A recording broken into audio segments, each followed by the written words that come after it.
ओम शांति, ओम शांति, ओम शांति। 10/9/2021 प्रातः मुरली। ओम शांति। बाप दादा मधुबन। आज मुरली के महावाक्य, ईश्वरीय महावाक्य रूहानी बच्चों प्रति बाबा ने कहा, मीठे बच्चे, तुम रूहानी बाप से नई नई रूहानी बातें सुन रहे हो। तुम जानते हो, जैसे हम आत्माएं अपना रूप बदल कर आए हैं, वैसे बाप भी रूप बदल कर आए हैं। वैसे बाप भी आए हैं। प्रश्न है, छोटे छोटे बच्चे बाप की समझाने पर अच्छी रीति ध्यान दें तो कौन सा टाइटल ले सकते हैं?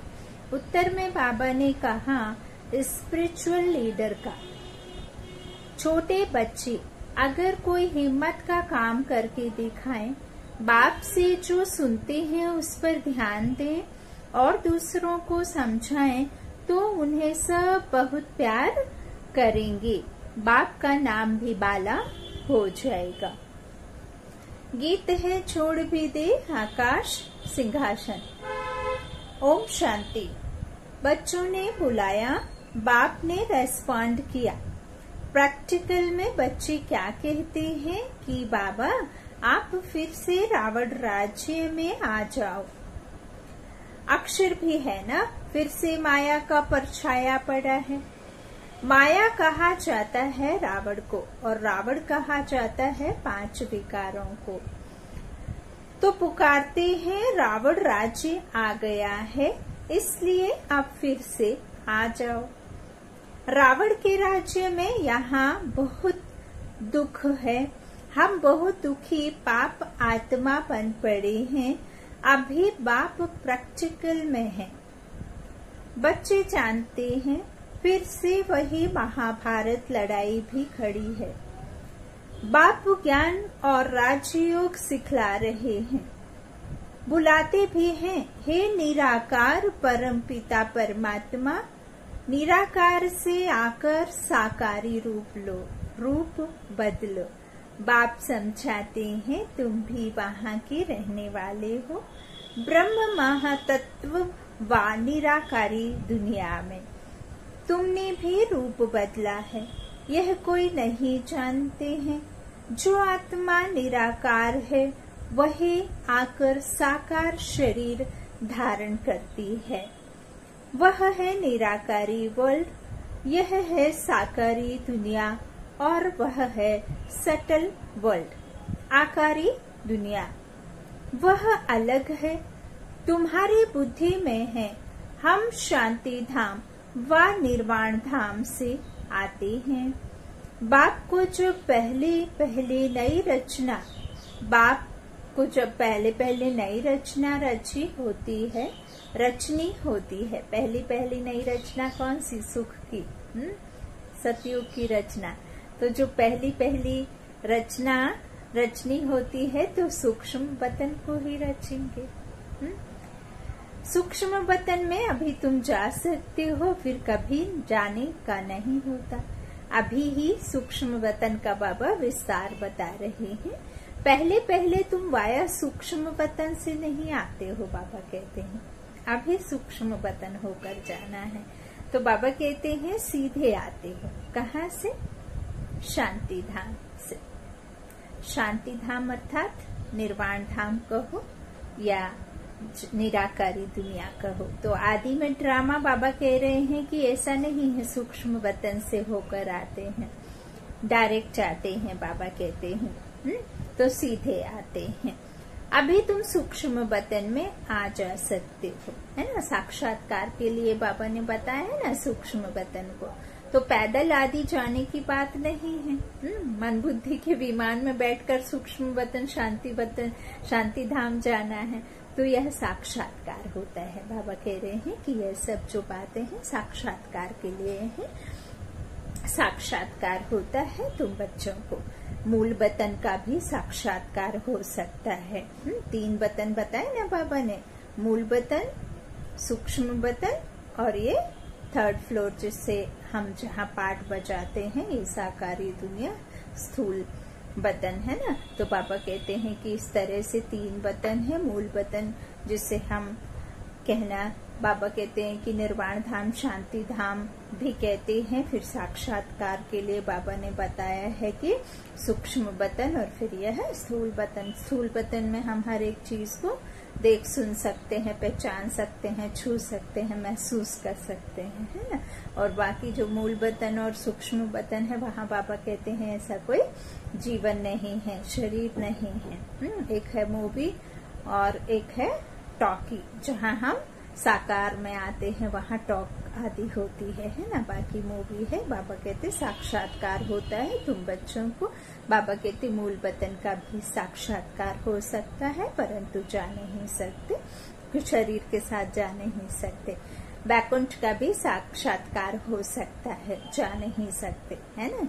बैकुंठ का भी, स्वर्ग का भी आप यहाँ बैठ करके सिर्फ और सिर्फ उसे क्या कर सकते हैं, साक्षात्कार कर सकते हैं, मन बुद्धि से वहां जा सकते हैं, लेकिन बाबा कहते हैं कि सिर्फ साक्षात्कार हो सकता है, परंतु जा नहीं सकते।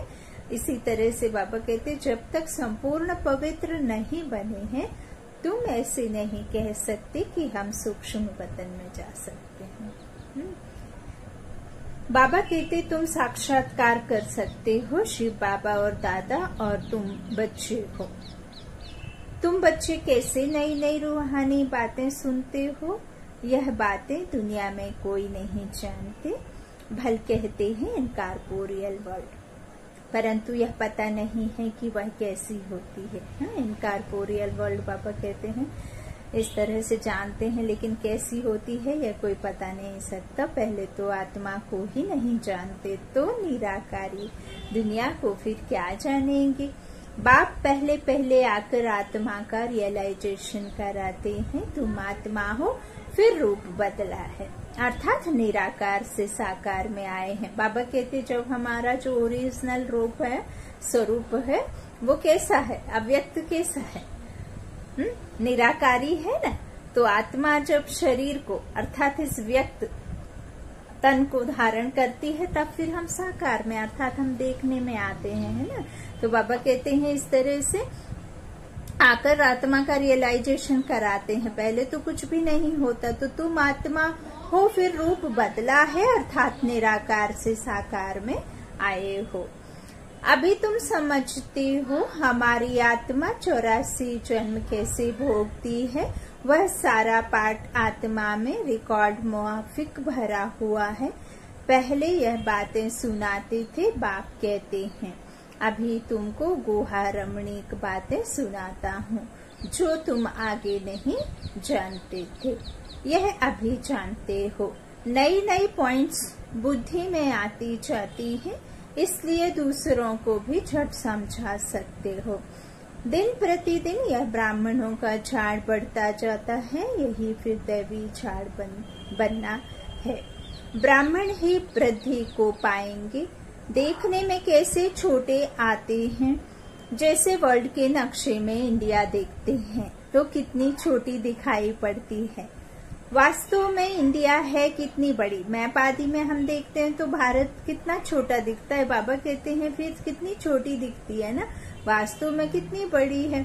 वैसे ही ज्ञान के लिए कहा जाता है, मन मना भव अर्थात अल्फ को याद करो। बीज कितना छोटा होता है, झाड़ कितना बड़ा निकलता है। तो यह ब्राह्मण कुल भी छोटा है, वृद्धि को पाता जाता है। तुम्हारी बुद्धि में है कि हम इस समय ब्राह्मण हैं, फिर देवता बनेंगे। 84 जन्मों की सीढ़ी तो बहुत अच्छी है, बच्चे समझा सकते हैं। जो 84 जन्म लेते हैं वही आकर समझते हैं, फिर कोई 84 कोई 80 भी लेते होंगे, है ना। त्रेता के अंत तक बाबा कहते हैं सतयुगी जो बाबा का ज्ञान में चलने वाली मनुष्य आत्माएं हैं, सतयुगी त्रेता युगी, तो ये इस 2 युगों के माला में आ जाती हैं। तो बाबा कहते हैं इस तरह से कोई 84 कोई 80 भी लेते होंगे। यह तो समझते हैं हम इस दैवी कुल के हैं। हम सूर्यवंशी घराने के बनेंगे। अगर ना पास होंगे तो फिर देरी से आएंगे। सभी इकट्ठे तो नहीं आएंगे। भल बहुत ज्ञान लेते रहते हैं परंतु इकट्ठे तो नहीं आएंगे ना। जाएंगे इकट्ठे, आएंगे थोड़े थोड़े। यह तो समझ की बात है ना, एक साथ तो नहीं आएंगे। बाबा कहते हैं सब कैसे इकट्ठे 84 जन्म लेंगे। यदि सबको इकट्ठे ही 84 जन्म लेने होते तो फिर यह विनाश और सतयुग की बात ही नहीं होती। जब हूबहू सेम ड्रामा चलना होता, सेम झाड़ इतना ही बड़ा होता, तो फिर ऐसे सब करने की या ड्रामा में ऐसे सीन होती ही नहीं। तो बाबा कहते हैं सब इकट्ठे जन्म कैसे लेंगे, 84 जन्म लेंगे। बाबा कहते हैं नहीं ले सकते। बाप को बुलाते ही हैं बाबा, फिर से आकर गीता का ज्ञान सुनाओ तो सिद्ध होता है। जब महाभारत लड़ाई होती है उस समय ही आकर गीता का ज्ञान सुनाते हैं। कौन सुनाते हैं? स्वयं शिव भगवान है ना, निराकार। तो उस समय ही आकर गीता का ज्ञान सुनाते हैं। उनको ही राजयोग कहा जाता है। अभी तुम राजयोग सीख रहे हो। कल्प कल्प 5000 वर्ष बाद बाबा हमको आकर ज्ञान देते हैं। सत्यनारायण की कथा सुनाते हैं ना। यह कहाँ से आए फिर कहाँ गए जानते नहीं हैं। बाप समझाते हैं बच्चे, यह रावण की जो परछाया पड़ी है, अब ड्रामानुसार रावण राज्य खत्म होना है। सतयुग में है राम राज्य और इस समय है रावण राज्य। तो बाबा स्वयं पराये देश में आते हैं ना। तो अभी तुम समझते हो हमारे में जो ज्ञान आया है वह इस दुनिया में किसको है नहीं। हमारी यह नई पढ़ाई है नई दुनिया के लिए। गीता में कृष्ण का नाम लिखा है, वह तो पुरानी बात हुई ना। तुम अभी नई बातें सुन रहे हो, कहेंगे यह तो कभी नहीं सुना। शिव भगवान बाज, हम तो कृष्ण भगवान सुनते आए थे। तुम नई दुनिया के लिए एवरीथिंग न्यू सुनते हो। हा? बाबा कहते यह सब जानते हैं कि भारत प्राचीन है, परंतु कब था, इन लक्ष्मी नारायण का राज्य कैसे चला, इन्होंने कैसे राज्य पाया, फिर कहाँ चला गया, यह किसकी भी बुद्धि में नहीं आता। क्या हुआ जो इन्हों का राज्य खत्म हो गया, किसने जीत पाई, कुछ भी समझते नहीं। वो लोग तो सतियों को लाखों वर्ष दे देते हैं। यह तो नई बाबा कहते यह हो नहीं सकता कि लक्ष्मी नारायण ने लाखों वर्ष राज्य किया होगा। फिर तो सूर्यवंशी राजाएं ढेर हों, कितना भी तो नाम है नहीं। बाबा कहते किसका भी नाम नहीं है। हाँ, किसका भी तो नाम है नहीं। 1250 वर्ष का किसको पता नहीं है। फिर लक्ष्मी नारायण का राज्य कहाँ तक चला, यह भी किसको पता नहीं। बाबा कहते तो फिर लाखों वर्ष का पता किसको कैसे पड़ सकता, किसकी भी बुद्धि काम नहीं करती। अभी तुम छोटे छोटे झट समझा सकते हो, यह है बहुत सहज। भारत की कहानी है, सारी स्टोरी है। सतयुग त्रेता में भी भारतवासी राजाएं थे। अलग अलग चित्र भी हैं। यहाँ तो हजारों वर्ष कह देते हैं। बाप कहते हैं यह है ही 5000 वर्ष की कहानी।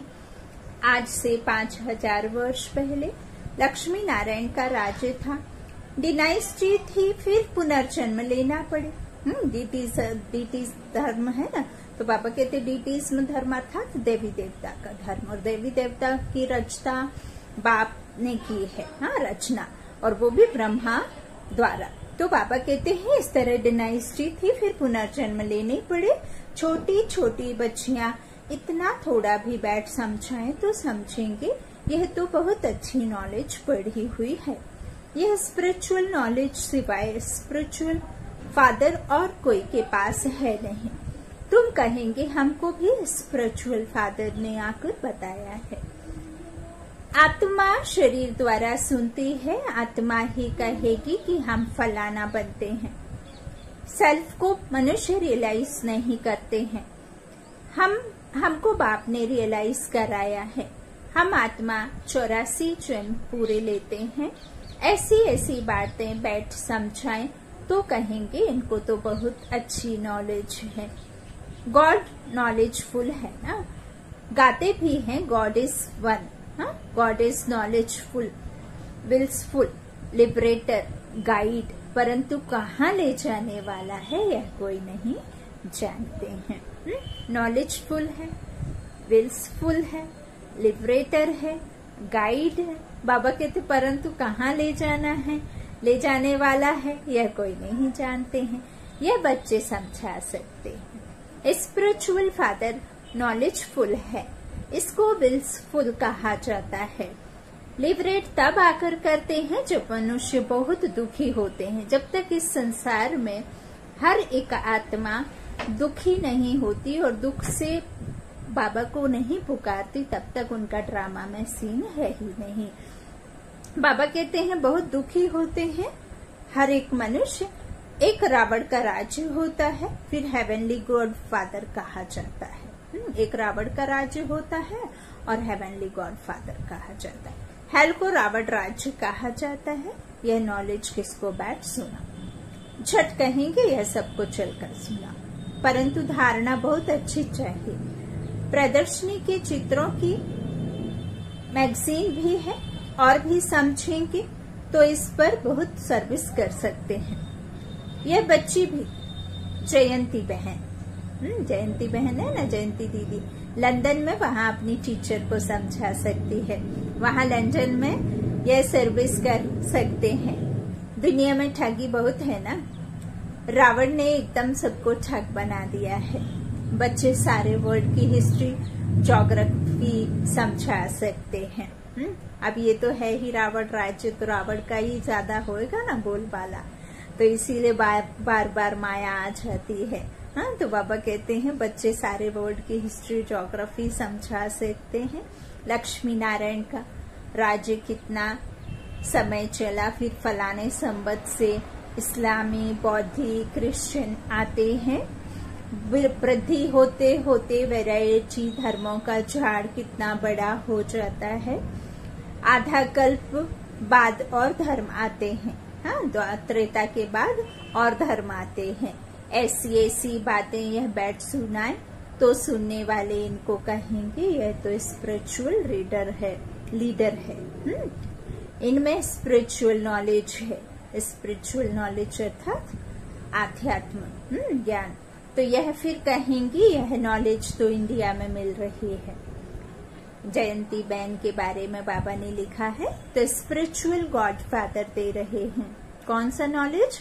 Spiritual knowledge. स्पिरिचुअल नॉलेज जो है सिर्फ और सिर्फ परमात्मा के पास है, तो वही भारत में दे रहे हैं। बाबा कहते गॉड फादर दे रहे हैं। यह है बीज रोग। तो यह उल्टा झाड़ है, बीज है नॉलेजफुल। बीज को झाड़ की सारी नॉलेज होगी ना।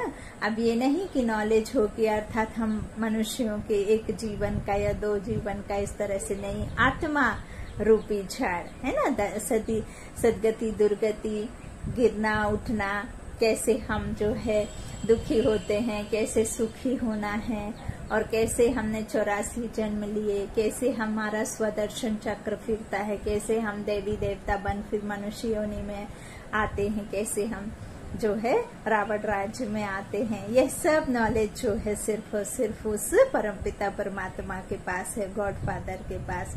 तो इस तरह से बीज को झाड़ की नॉलेज होगी ना। बीज है नॉलेजफुल। तो यह वैरायटी रिलीजन का झाड़ है। भारत का डीटी रिलीजन इनको कहा जाता है। पहले लक्ष्मी नारायण का राज्य, फिर होता है राम सीता का राज्य। पहले 16 कला वाला सूर्यवंशी, फिर होता है चंद्रवंशी। तो पहले होता है लक्ष्मी नारायण का, फिर होता है राम सीता का राज्य। आधा कल्प यह चलता है, फिर बाद में आते हैं इस्लामी। झाड़ वृद्धि को पाता रहता है। ऐसे जाकर यह बच्ची भाषण करे और समझाए कि यह वृक्ष कैसे इमर्ज होता है। तो यह सृष्टि चक्र कैसे फिरता है हम समझा सकते हैं। विलायत में तो और कोई है नहीं। यह बच्ची जाकर समझाए कि अभी आयरन एज का अंत है। हाँ, जयंती दीदी के लिए बाबा ने आज बहुत बहुत अच्छी एक सर्विस सौंपी है। बहुत खुशी की बात है कि बाबा ने स्वयं आत्मा, निमित्त आत्मा को चुना है। बाबा का थैंक्स और बहुत बहुत धन्यवाद जयंती दीदी का भी। ओम शांति। तो बाबा कहते हैं कि अभी आयरन एज का अंत है, गोल्डन एज आने वाला है, तो वे लोग बहुत खुश होंगे। बाबा युक्ति बतलाते हैं, इस पर ध्यान देना चाहिए। छोटे बच्चों को मान बहुत मिले। छोटा कोई हिम्मत का काम करते हैं तो उनको बहुत प्यार करते हैं। बाप को यह होता है कि ऐसे ऐसे बच्चे इसमें अटेंशन दे तो स्पिरिचुअल लीडर बन जाए। स्पिरिचुअल गॉड फादर ही बैठ नॉलेज देते हैं। कृष्ण को गॉड फादर कहना भूल है। गॉड तो है निराकार। हम सब आत्माएं ब्रदर्स हैं। वह बाप है। सब आयरन एज में जब दुखी होते हैं तब बाप आते हैं। जब फिर आयरन एज होता है तो बाप को गोल्डन एज स्थापन करने आना होता है। भारत प्राचीन सुखधाम था, हेवन था। बहुत थोड़े मनुष्य थे। बाकी इतनी सब आत्माएं कहाँ थी? शांति धाम में थी ना। तो ऐसे समझाना चाहिए। इसमें डरने की बात नहीं। यह तो कहानी है। कहानी खुशी से बताई जाती है। वर्ल्ड की हिस्ट्री, ज्योग्राफी कैसे रिपीट होती है, उनको कहानी भी कह सकते हैं, नॉलेज भी कह सकते हैं। तुमको तो यह पक्की याद होनी चाहिए। बाप कहते हैं, मेरी आत्मा में सारे झाड़ का ज्ञान है जो मैं रिपीट करता हूँ, और मेरे सिवा कोई रिपीट कर ही नहीं सकता। तो नॉलेजफुल बाप बच्चों को नॉलेज दे रहे हैं। यह जाकर नॉलेज देंगी तो कहेंगे आप औरों को भी बुलाओ। बोलो हाँ, बुला सकते हैं, क्योंकि वो लोग जानना चाहते हैं कि भारत का प्राचीन राजयोग क्या था, जिससे भारत हेवन बना। हाँ, तो वह कोई समझाए। अब सन्यासी क्या सुनाएंगे? स्पिरिचुअल ज्ञान सिर्फ गीता में है, तो वह जाकर गीता ही सुनाते हैं। बाबा कहते हैं गीता कितनी पढ़ते हैं, कंठ करते रहते हैं, याद करते रहते हैं। तो क्या यह स्पिरिचुअल नॉलेज है? यह तो बनाई है मनुष्य के नाम पर। हाँ, वर्जन्स है। बाबा कहते हैं कि वो तो मनुष्यों की बनाई है ना, मनुष्यों के नाम पर बनाई है। हाँ, कृष्ण के नाम पर बनाई तो कृष्ण तो भगवान नहीं, वो तो स्वयं परमात्मा की रचना है। हाँ, वो तो सतोरजोतमो में आते हैं, तो सतोरजोतमो में आने वाला कोई भी मनुष्य भगवान नहीं हो सकता ना। तो बाबा कहते हैं कि इस तरह से स्पिरिचुअल नॉलेज तो मनुष्य दे ना सके, है ना। तो ये तो मनुष्यों के नाम पर बनाई है। तुम अभी फर्क समझते हो। उस गीता में और जो बाबा सुनाते हैं उसमें रात दिन का फर्क है। गीता जो बनाई गई है मनुष्यों के द्वारा, तो बाबा कहते जो काका मामा चाचा से तो वर्षा नहीं मिलेगा ना, वर्षा तो बाप से ही मिलता है। तो बाप ने तो जो बनाया हुआ है, बाबा कहते संगम पर आकर सुनाते हैं। और जो मनुष्यों ने, जो बाबा कहते हैं कि रात दिन का फर्क है। अब रात दिन का फर्क कैसे है? द्वापर से बनी हुई जो भगवत गीता, तो वो तो द्वापर में है ही मनुष्यों की मत, है ना। तब तक तो बाबा का राज्य खत्म हो जाता है, सतयुग त्रेता। तो बाबा कहते हैं वहां तो रात शुरू हो जाती है, अर्थात दुख शुरू हो जाते हैं ना, भक्ति काल शुरू हो जाती। तो बाबा कहते हैं कि जो बाबा सुनाते हैं उसमें रात और दिन का फर्क है। दिया फादर ने और नाम डाल दिया है कृष्ण का, यही सबसे बड़ी भूल है। सतयुग में कृष्ण को यह नॉलेज है नहीं। नॉलेजफुल है ही फादर। बाबा कहते हैं बच्चे को कैसे नॉलेज होगा बाप के बारे में या इस संसार के बारे में। बच्चा तो उतना ही जानेगा ना जितना उसने देखा, सुना, कहा। तो उससे ज्यादा तो नहीं जानेगा, बाप ही जानेगा। तो बाबा कहते हैं कि इस तरह से फादर ने और नाम डाल दिया कृष्ण का। दिया सब कुछ फादर ने। बाबा कहते सतयुग में कृष्ण को यह नॉलेज है नहीं। क्यों नहीं है नॉलेज? क्योंकि सतयुग में यह प्रायः ज्ञान लोप हो जाता है, इसकी प्रालब्धि प्राप्ति भोगते हो। बाबा ने मुरली में ये भी क्लियर किया है कि यदि ये ज्ञान साथ चला जाए तो फिर वो सुख का जो है आनंद नहीं उठा पाएंगे, क्योंकि उनको ये पता होगा कि आते हम जैसे जैसे कलाएं कम होती जाएंगी तो फिर हम आगे चलकर दुखी होंगे, तो फिर वो सुख कैसे प्राप्ति कर पाएंगे, जबकि उनको पता हो कि हम आगे चल करके द्वापर से फिर दुखी होके फिर सतोतमो रजोतमो सतो में आते हैं, इस तरह से कि हम कलिकाल में आएंगे तो बहुत बहुत दुखी होंगे, तो फिर वो सुख नहीं भोग पाएंगे। इसीलिए प्रायः ये ज्ञान यहाँ ही लोप हो जाना, संगम पर ही मिलना है। तो बाबा कहते हैं इस तरह से उन्हें नॉलेज नहीं है कृष्ण को, तो नॉलेजफुल है ही फादर। कितनी अटपटी बातें हैं। कृष्ण की आत्मा जब सतयुग में थी तब तो नॉलेज है ही नहीं, देवी देवताओं के पास ये नॉलेज होता ही नहीं।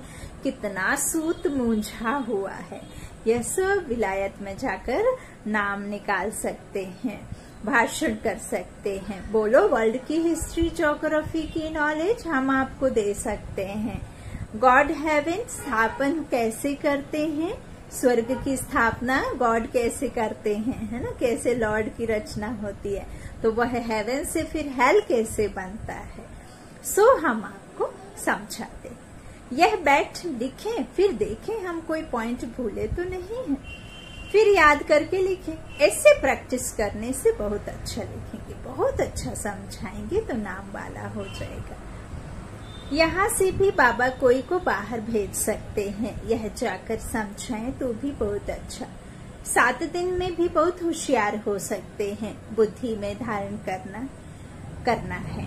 बीज और झाड़ डिटेल समझानी है, बीज और झाड़ की डिटेल समझानी है। अब बीज कोई बायोलॉजी का कोई चैप्टर का बीज की बात नहीं कही है बाबा ने, इस मनुष्य रूपी सृष्टि की उल्टा कल्प वृक्ष की भांति जो हमारा मनुष्य सृष्टि का जो झाड़ है, तो वो जो ऊपर में बीज रूप में परमपिता परमात्मा सुप्रीम सोल बीज, और हम जो झाड़, पत्ते पत्तियां, तना टाल टालियां, है ना, तो यह सब जो मनुष्य रूपी सृष्टि, मनुष्य रूपी धर्मों का जो झाड़ है ना, सतयुग से लेकर के कलयुग और इस संगम तक, तो पूरा झाड़ का जो डिटेल है वह समझानी है। तो बीज और झाड़ डिटेल समझानी है, चित्रों पर बहुत अच्छी रीति समझा सकते हैं। सर्विस का शौक होना चाहिए, बहुत ऊंचा मतबा हो जाएगा। नॉलेज बड़ी सहज है। यह है पुरानी चीची दुनिया, स्वर्ग के आगे यह पुरानी दुनिया जैसे गोबर मिसल है, इनसे बांस आती है। वह है सोने की दुनिया, यह है गोबर की दुनिया। तुम बच्चे जानते हो अभी हम यह शरीर छोड़ जाकर प्रिंस प्रिंसेस बनेंगे, ऐसे स्कूल में पढ़ने जाएंगे, वहाँ ऐसे विमान होंगे, फुल प्रूफ होंगे। यह खुशी बच्चों को अंदर रहे तो कभी भी कोई बात में रोना नहीं आएगा। तुम बच्चे, तुम समझते हो ना कि हम प्रिंस प्रिंसेस बनेंगे, तो तुमको क्यों नहीं अंदर में खुशी होनी चाहिए। भविष्य में ऐसे स्कूल में जाएंगे, यह करेंगे, बच्चों को पता नहीं क्यों भूल जाता है। बहुत नशा चढ़ना चाहिए। अच्छा, बाप दादा का याद प्यार। मीठे मीठे सीखी लाधे बच्चों प्रति माता पिता बाप दादा का याद प्यार और गुड मॉर्निंग। रूहानी बाप की रूहानी बच्चों को नमस्ते। हम रूहानी बच्चों की रूहानी माता पिता बाप दादा को याद प्यार और गुड मॉर्निंग। शुक्रिया बाबा, मीठे बाबा, प्यारे बाबा, सबका साथी सबका सहारा। धारणा के लिए मुख्य सार। पहला बाबा ने कहा, इस पुरानी चीची गोबर मिसल दुनिया को बुद्धि से भूल सतयुगी दुनिया को याद कर अपार खुशी व नशे में रहना है, कभी भी रोना नहीं है। दूसरा बाबा ने कहा, बाप जो गुहा रमणीक बातें सुनाते हैं उन्हें धारण कर सबको समझाना है। स्पिरिचुअल लीडर का टाइटल लेना है। आज का वरदान बाबा ने दिया, कर्म करते हुए कर्म के बंधन से मुक्त रहने वाले सहज योगी स्वतः योगी भव। जो महावीर बच्चे हैं उन्हें साकारी दुनिया की कोई भी आकर्षण अपनी तरफ आकर्षित नहीं कर सकते। वे स्वयं को 1 सेकंड में न्यारा और बाप का प्यारा बना सकते हैं। डायरेक्शन मिलते ही शरीर से परे अशरीरी, आत्माभिमानी, बंधन मुक्त, योग युक्त स्थिति का अनुभव करने वाले ही सहज योगी, स्वतः योगी, सदा योगी, कर्म योगी और श्रेष्ठ योगी हैं।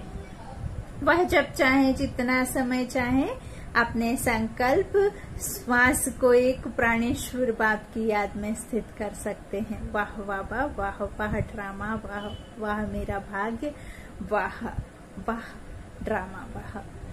बाबा ने आज का बहुत बहुत बहुत अच्छा जो है वरदान दिया है बच्चों को, इसे स्वीकार कर धारणा में ला करके स्वरूप बनिए। ओम शांति। आज का स्लोगन है, एक स्थिति के श्रेष्ठ आसन पर विराजमान रहना, यही तपस्वी आत्मा की निशानी है। एक स्थिति के श्रेष्ठ आसन पर विराजमान रहना, यही तपस्वी आत्मा की निशानी है। ओम शांति, ओम शांति।